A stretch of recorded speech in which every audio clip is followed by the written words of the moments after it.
Merhaba, Papatya'nın Örgü Dünyası YouTube kanalıma hoş geldiniz. Bugün sizlerle birlikte bu gördüğünüz muhteşem güzellikteki bardak altlıklarını çalışacağız arkadaşlar. Yapımı gerçekten çok kolay ama gördüğünüz gibi inanılmaz şık duruyor. Şöyle diğerini de göstermek istiyorum. Ve şöyle arkalı önünü göstermek istiyorum. Hemen kullandığım iplerden bahsetmek istiyorum. Arkadaşlar benim kullandığım ipler Nago'nun Calico iplerini kullandım. Ama sizler daha böyle kalın, daha sert olmasını istiyorsanız Nago'nun denim iplerini de kullanabilirsiniz. Daha büyük ve daha aynı sayılarla daha geniş, daha sert olabilir. Bunun da sertliği benim için ideal arkadaşlar. Hemen kullandığım tığı da göstermek istiyorum. Şöyle 2.50 milimlik tığ ile ördüm. Sizler elinize yatkın herhangi bir tığ kullanabilirsiniz. Ve isterseniz hemen bu güzelliklerin yapımına geçelim. Yapıma geçmeden önce minik hatırlatmamı yapmak istiyorum. Biliyorsunuz ki kanalım tamamen ücretsiz. Tamamen ücretsiz kalabilmesi için videoların beğeni alması, yorum alması ve sosyal medya hesaplarınızda paylaşılması gerekiyor. Bunları yaparsanız hem bana büyük bir destek olmuş olursunuz hem de bu videoların birçok kişiye ulaşmasını sağlamış olursunuz diyorum ve hemen bu güzelliklerin yapımına geçiyorum. Evet arkadaşlar, öncelikle sihirli halka ile başlıyorum. İpimi halka haline getirdim. Birleştiği noktadan tutuyorum ve tığımla içinden geçip 3 tane zincir çekiyorum. Tığın başını doladım. Halkamın içine çektiğim zincirle beraber 12 tane ikili trabzan yapıyorum. 3 oldu. 4 5 ve bu şekilde toplamda 12 tane ikili trabzan yapıp dönüyorum. 12 tane ikili trabzanımı tamamladım. İlk çektiğim zincirin tepe noktasına batırıp kaydırma yöntemiyle kapatıyorum. Sihirli halkamın ipini şöyle çekip ortayı iyice kapatıyorum ve tekrar 1 2 3 zincir çekiyorum. Tığın başını doladım. Bakın şöyle trabzanın hemen dibine batırıyorum. İkili trabzan yapıyorum. Hemen yanındaki trabzana 2 tane. Hemen yanındaki trabzana 2 tane. Yani tüm trabzanlara ikişer tane ikili trabzan yapıyorum. 12 tane ikili trabzanım vardı. Bu sırada 24 tane ikili trabzanım olması gerekiyor. Sıra sonuna geldim. 24 tane ikili trabzanımı bitirdim ve ilk yaptığım trabzanın tepe noktasına battım. Kaydırmayla kapattım. 3. sırada yine 3 zincirle başlıyorum. Hemen dibine batırıyorum. Bakın. Şöyle dibine batırıyorum. Buraya bir çift ikili trabzan yapmış olduk. Şimdi hemen yanındakine batırıyorum. 1 ikili trabzan. Hemen yanındakine 2 tane. Aynı yere battım. Bir tek bir çift. Yani hemen önümdeki trabzana 1 tane yapıyorum. İkinci trabzana 2 tane. Bir tane. Yanındaki trabzana 2 tane. Bu sırayı da bu şekilde bitirelim. Sıramın sonuna geldim. İlk çektiğim zincirin tepe noktasına battım. Kaydırmayla kapattım. 1 2 3 zincir ve yine çift trabzanla başlıyorum. Yani aynı trabzanın tepesine battım, ikili trabzan yaptım. Şimdi 2 tane tek, üçüncüye çift batacağız. İlk trabzanıma 1, ikinci trabzanıma 2, üçüncü trabzana çift batıyorum. Yani aynı trabzanın tepesine 2 tane. Yan yana birer tane yapıyorum. 1, hemen yanındakine 1, üçüncüye çift ikili trabzan. Evet, bu sırayı da bu şekilde devam ediyoruz. Evet arkadaşlar, sıramın sonuna gelmek üzereyim. Son 2 tane ikili trabzanımı yapıyorum ve ilk çektiğim zincirin tepe noktasına batıyorum. Şimdi büyüklük benim için bu kadar yeterli. Hemen bir üst sırada şöyle yaprakları yapmaya başlayacağız. Ama size küçük gelirse, mesela size şu küçük gelebilir, daha büyük yapmak isterseniz en son 2 tek 1 çift yapmıştık.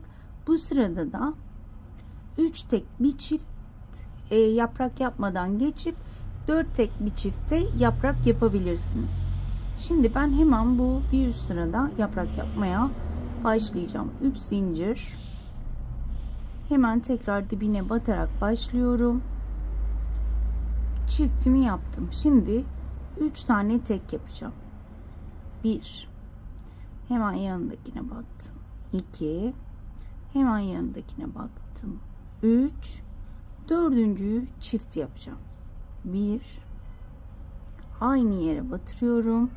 2, ama 2 ilmeği kapatmıyorum çünkü yapraklarımı dediğim gibi yapmaya başlayacağım. Yeşil ipimi aldım. Şöyle arkadan uzunca bıraktım ve ilmeklerin içinden geçirdim. Şöyle bir de zincir çekelim. Şu ipleri arada yürüteceğim şöyle arkadan. Bakın. Tığın başında oluyorum. Hemen önümdeki trabzanın dibine batırıp şöyle yarım trabzanlar yapacağım. 2 ilmek kapattım. Gerisi tığımda. Aynı yere batıyorum. 2 ilmek kapatıyorum. Gerisi tığımda. Bu şekilde 5 kez yapacağız. 3 oldu.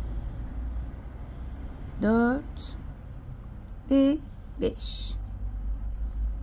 Tığımda 2, 4, 6 tane ilmeğim var. Hepsini bir kere de kapatıyorum. Arada 2 zincirim var. Bakın arada şöyle iplerimi de yürütüyorum. Tığın başını doladım. Hemen yanındaki boş trabzan tepesine batıyorum. Ve yine 5 tane yarım trabzan. 2 kapattım, gerisi tığımda. Hep aynı trabzan tepesine batırıyorum. 3 oldu. 4 ve 5. Kapattım. Burada yine beyaz ipime geçiyorum. Beyaz ipimi içinden geçirdim.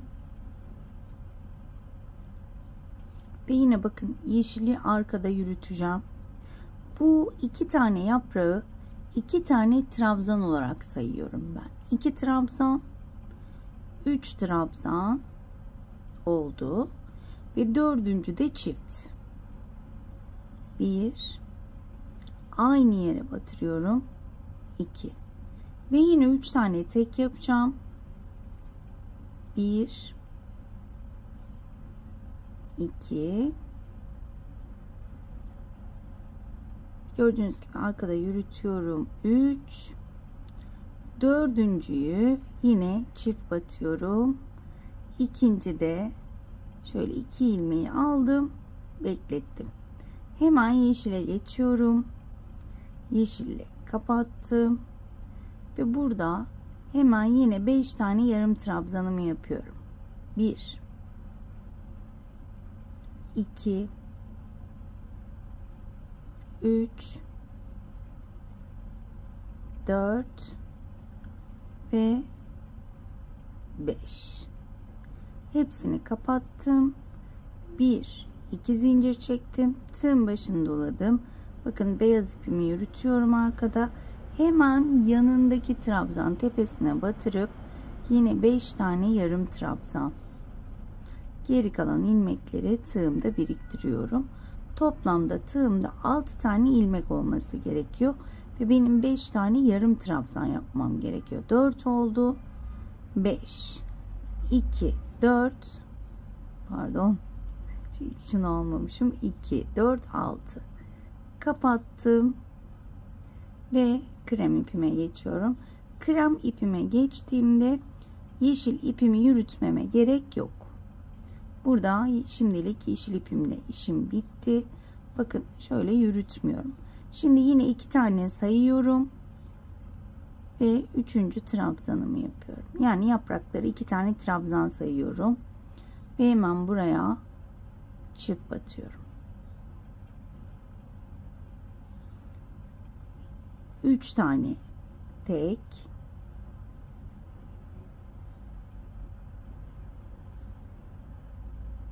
4. çift, 1, aynı yere batırıyorum, 2 ve artık sıra sonuna kadar 3 tek 1 çift şeklinde ilerleyeceğiz. Evet arkadaşlar, sıramın sonuna geldim. İlk çektiğim zincirin tepe noktasına batıyorum. Kaydırma yöntemiyle kapattım. Bir zincir çektim ve ipimi kesiyorum. Daha sonra bunları saklayacağım. Şimdi çok güzel şöyle bir pembe rengim var.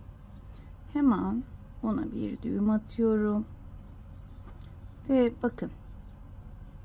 Şöyle net miyiz bir bakalım. Evet, netiz zannedersem. Bakın şurada ilk topladığımızın tepe noktasına batıyorum. Bakın. Şöyle ipimi sabitledim. 1, 2, 3 zincir çekiyorum. Şu artık ipi yine arkada yürüteceğim. Bakın battığım yere. Hemen aynı yere burada çektiğim zincirle beraber 6 tane ikili trabzan yapıyorum. 3, 4,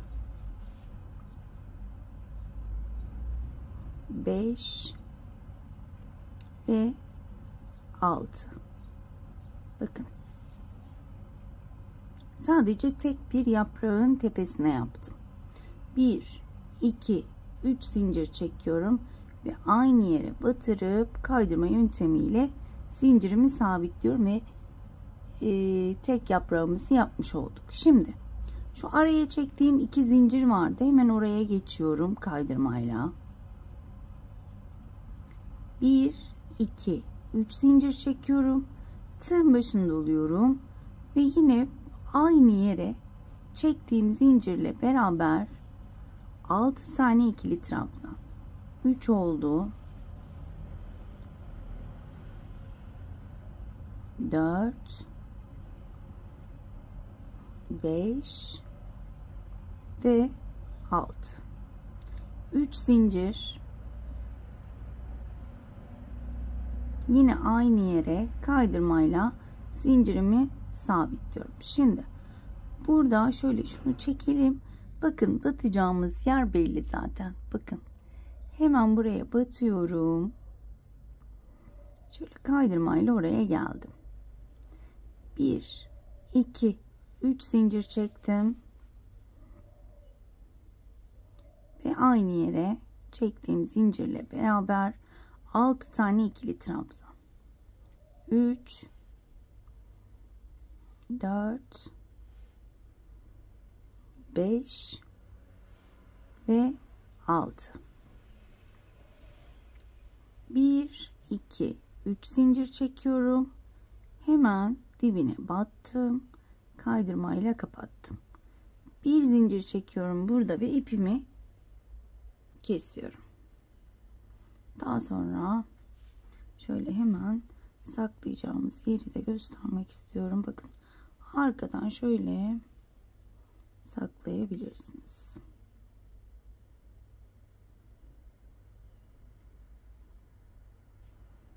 Evet.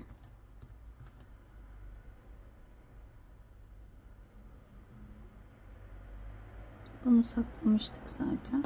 Hemen şöyle çiçeğimin güzelliğini göstermek istiyorum. Çok güzel oldu gerçekten. Bakar mısınız şunun güzelliğine? Evet, şöyle elimizle düzelttikten sonra hemen diğer çiçeğimi de yapıp dönüyorum. Evet arkadaşlar, diğer çiçeğimi de bitirdim Şu yeşil ipimi kesmemiştim. Şimdi hemen şöyle, bakın şöyle şurayı açıyorum. Şurada hemen dibinden batırıyorum. Bakın şöyle iki yaprak arasına. Şöyle şuraya bir yere de batırabiliriz. Şöyle görünmeyecek şekilde.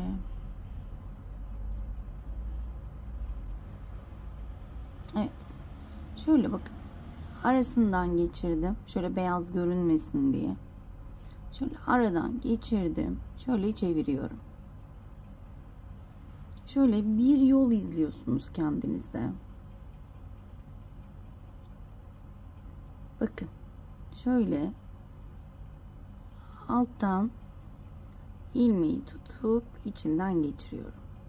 Bir alta yine aynı şekilde ilmeği tutuyorum, içinden geçiriyorum. Bu şekilde istediğiniz gibi ilerleyebilirsiniz.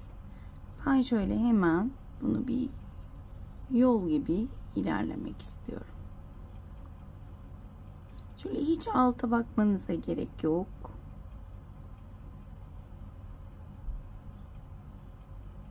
Zaten alttan hissediyorsunuz. Bu şekilde ilerliyorum. Alttan benim gibi şöyle sihirli halkayı bırakmayın. Maalesef karışabilir. Önceden onu saklasaydık iyi olurdu ama neyse, sonra saklayacağız. Bu şekilde şöyle dümdüz bir çizgi çekmek istiyorum. İlmeğimi uzatarak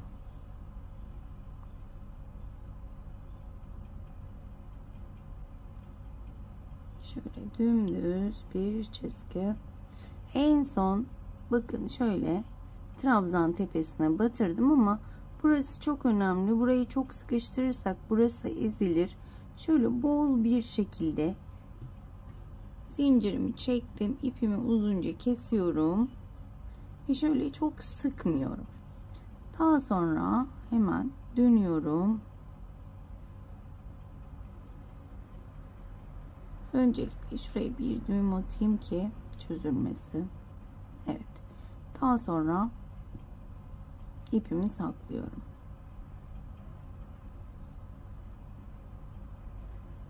Siz daha ayrıntılı bir şekilde saklarsınız. Evet. Şöyle göstermek istiyorum. Ay çok güzel oluyor. Evet, ikinciyi de şöyle ipime bir düğüm atıyorum. Şöyle uzunca. Yine bunun ortasından geçireceğim. Şöyle.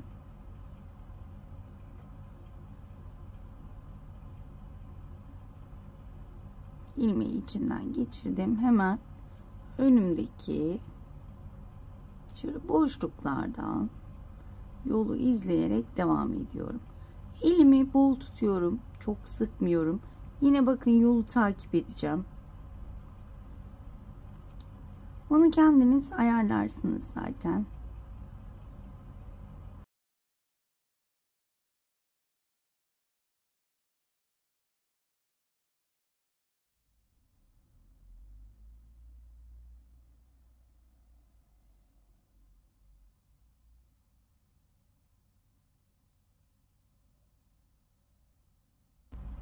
Evet, bunu da bol bir şekilde zincirini çektim.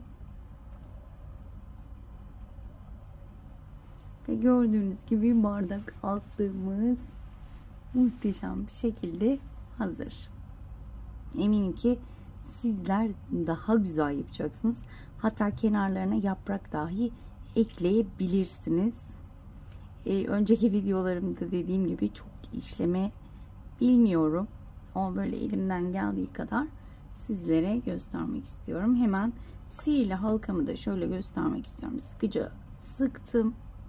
Herhangi bir şuradaki ilmeğe tığımı batırıyorum. Genelde daha küçük bir tığ kullanın. Bir düğüm atıyorum. Ve şöyle üstün körü saklıyorum arkadaşlar. Sizler daha ayrıntılı bir şekilde saklarsınız. Çözülmesini istemem çünkü. Evet. Daha sonra ipimi kesiyorum. Diğer ipleri de aynı şekilde az önce gösterdiğim gibi aralardan geçirerek, mesela şuranın şöyle hemen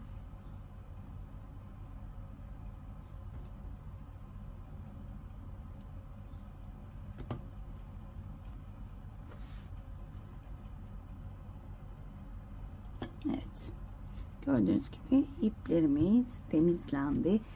Hiç ütülemedik, buhar tutmadık. Şöyle diğerlerini de getirmek istiyorum. Gerçekten çok şık arkadaşlar. Umarım ayrıntılı bir şekilde anlatabilmişimdir. Umarım anlatımımdan memnun kalmışsınızdır. Bir dahaki modellerde görüşmek dileğiyle. Kendinize çok iyi bakın. Hoşça kalın.